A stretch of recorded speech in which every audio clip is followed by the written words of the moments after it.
اس کے بعد اب سورۃ العلق کا آغاز ہوگا۔ اس میں 19 آیات ہیں اور یہ بھی مکی صورتوں میں سے ایک ہے، اور اس کی ابتدائی 5 آیات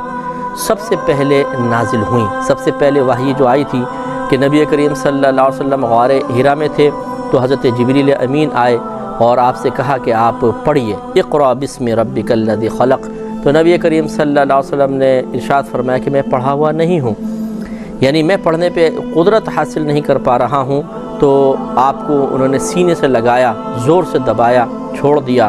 پھر کہا پڑھیے۔ سرکار نے فرمایا میں ابھی بھی پڑھنے پہ قدرت نہیں پاتا ہوں۔ پھر آپ کو سینے سے لگایا اور چھوڑ دیا، اور پھر 3 دفعہ ایسا معاملہ ہوا۔ اس کے بعد نبی کریم صلی اللہ علیہ وسلم اللہ کی عطا سے 5 آیتوں کو آپ نے پڑھا، اور یہ پہلی وحی آپ پر نازل ہوئی تھی۔ تو یہ سورۃ العلق مکی صورتوں میں سے ایک ہے۔ اس کا آغاز کریں گے بسم اللہ الرحمن الرحیم، اقرأ بسم ربک الذی خلق۔ آپ پڑھیے اپنے رب کے نام سے جس نے پیدا فرمایا۔ خلق الانسان من علق، انسان کو پیدا کیا خون کی ایک پھٹک سے، یعنی خون کے قطرے سے بنایا، یعنی مادہ منویہ سے انسان مارز وجود میں آتا ہے اور وہ خون سے بنتا ہے، تو خون کی پھٹک سے بنایا۔ اقرأ وربک الاکرم، آپ پڑھیے اور تمہارا رب ہی سب سے بڑا کریم ہے۔ الذی علم بالقلم، جس نے قلم سے لکھنا سکھایا۔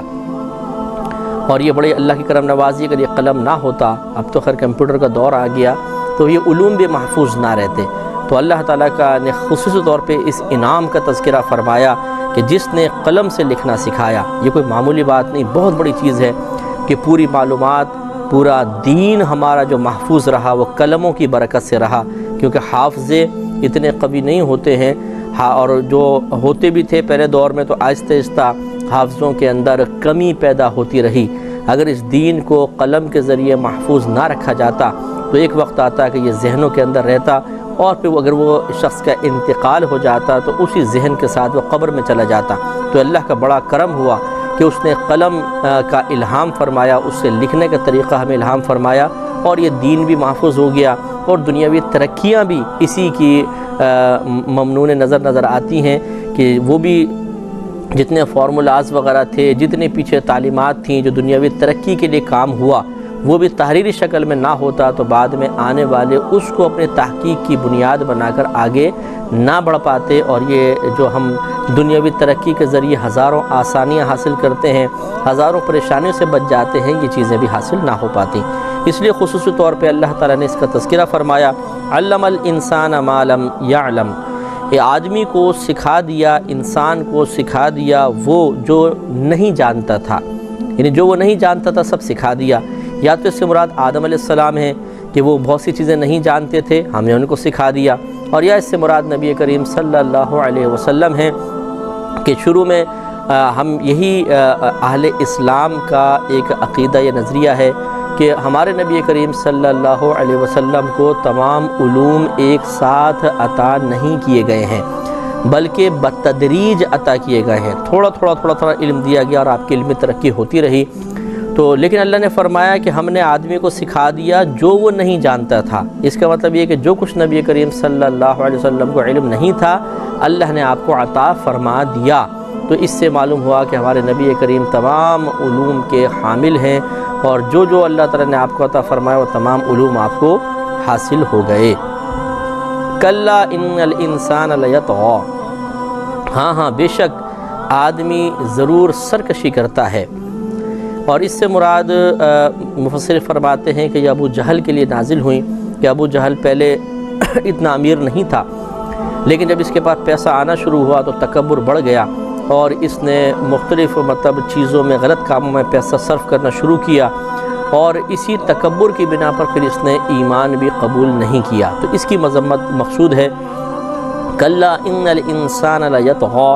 ہاں بے شک انسان سرکشی کرتا ہے، اور رآہ استغنی، اس پر کہ اپنے آپ کو غنی سمجھ لیا، یعنی اس نے بے نیاز سمجھ لیا، مجھے کیا ضرورت ہے کہ میں ایمان قبول کروں اور نبی کریم صلی اللہ علیہ وسلم کی اتباع کروں، میرے پاس پیسہ ہے، کاروبار ہے، میرا تجارت ہے، نوکروں کی فوج ہے، سینکڑوں غلام ہیں، افرادی قوت ہے، تو مجھے کیا ضرورت ہے؟ تو اس نے اپنے آپ کو بے نیاز سمجھا اور یہ اس کی ہلاکت کا سبب بنا۔ اِنَّ إِلَىٰ رَبِّكَ الرُّجْعَىٰ، بے شک تمہارے رب ہی کی طرف رجعہ ہے، یعنی پھرنا ہے، پلٹنا ہے۔ أَرَأَيْتَ الَّذِي يَنْهَىٰ عَبْدًا إِذَا صَلَّىٰ، ابو جہل کے بارے میں نازل ہوئی کہ بھلا دیکھو تو، أَرَأَيْتَ کیا تم نے دیکھا، الَّذِي يَنْهَىٰ وہ جو منع کرتا ہے، عبدًا بندے کو، اذا صلی جب وہ نماز پڑھے۔ کہتے ہیں کہ ابو جہل نبی کریم صلی اللہ علیہ وسلم کو نماز پڑھنے سے منع کرتا تھا، کیونکہ سرکار حرم میں نماز ادا فرماتے تھے اور شروع اسلام کی بات تھی۔ تو ایک دن اس نے کہا کہ اگر میں نے اب محمد کو نماز پڑھتے ہوئے دیکھا صلی اللہ علیہ وسلم تو میں اپنے پاؤں سے معاذ اللہ ان کے سر کو کچل دوں گا۔ اس نے گستاخانہ بات کہی۔ نبی کریم صلی اللہ علیہ وسلم تشریف لائے، نماز پڑھنے لگے تو یہ بڑھا اپنے اس ناپاک ارادے کی تکمیل کے لیے، لیکن تھوڑے آگے گیا تو خوفزدہ ہو کے پیچھے ہٹا۔ کسی نے پوچھا کہ ابو جہل کیا ہوا، تم تو بڑے مضبوط ارادے کے ساتھ گئے تھے۔ تو اس نے کہا کہ میں یہ دیکھتا ہوں کہ میرے اور محمد صلی اللہ علیہ وسلم کے درمیان آگ کی ایک خندق کھود دی گئی ہے، اور اس آگ کے اوپر ایسے پرندے ہیں کہ جو انتہائی خوفار نظروں سے مجھے دیکھ رہے تھے، تو میں ڈر کے پیچھے ہٹ گیا۔ اور نبی کریم صلی اللہ علیہ وسلم فرماتے ہیں کہ اگر یہ ابو جہل آگے بڑھتا تو فرشتے اس کے ٹکڑے ٹکڑے کر دیتے۔ تو گویا کہ نبی کریم صلی اللہ علیہ وسلم کی حفاظت کا اہتمام تو اللہ تبارک و تعالی نے شروع سے ہی فرمایا تھا، اور چونکہ یہ نماز سے روکنے کی کوشش کرتا تھا تو شدید قابل مذمت ہوا، اور اللہ تعالیٰ نے اس کے مذمت میں یہ آیات نازل فرمائی۔ اس سے وہ بھائی بھی اور بہنیں بھی سبق حاصل کریں جو اپنی اولاد کو نماز سے روکتے ہیں۔ بیٹا ٹیوشن پہلے جاؤ، نماز بعد میں پڑھ دینا، اسکول کالج پہلے، نماز بعد میں، کاروبار پہلے، نماز بعد میں، نوکری پہلے، نماز بعد میں۔ تو اللہ تعالیٰ کو یہ شدید بات ناپسند ہے کہ اس نے ہمیں کاروبار کرنے، پڑھنے یا دنیاوی مال و متاع جمع کرنے کے لیے نہیں بھیجا۔ اصل تو آخرت کی تیاری ہے۔ ہاں، اس آخرت کی تیاری کے لیے اگر ان چیزوں کو ہم وسیلہ، ذریعہ اور اسباب بنانا چاہیں تو منع بھی نہیں ہے، لیکن اس اصل مقصود کو قائم رکھتے ہوئے۔ چنانچہ نماز آخرت کی تیاری کے لیے چونکہ معاون ہے، تو اب ایسا نہیں کہ ہم آخرت کو فراموش کر کے جو چیزیں وسیلہ اور ذریعہ ہیں انہیں اپنی منزل قرار دے دیں اور نماز کو ہی ترک کر بیٹھیں، یہ غلط ہوگا۔ اور اس کی مذمت جو بیان ہوئی یہ اشارہ کر رہی ہے کہ مسلمان کو بھی غور و تفکر کرنا چاہیے کہ یہ کافر ہو کر نماز سے روکتا تھا تو قابل مذمت ہو گیا۔ اگر ہم مسلمان ہو کر ہی اپنے گھر والوں، اپنے اولاد کو نماز سے روکیں گے تو کس قدر شدید اللہ تبارک و تعالیٰ کے غضب کے مستحق ہو سکتے ہیں۔ اَرَأَيْتَ إِنْ كَانَ عَلَى الْهُدَىٰ أَوْ أَمَرَ بِالتَّقْوَىٰ،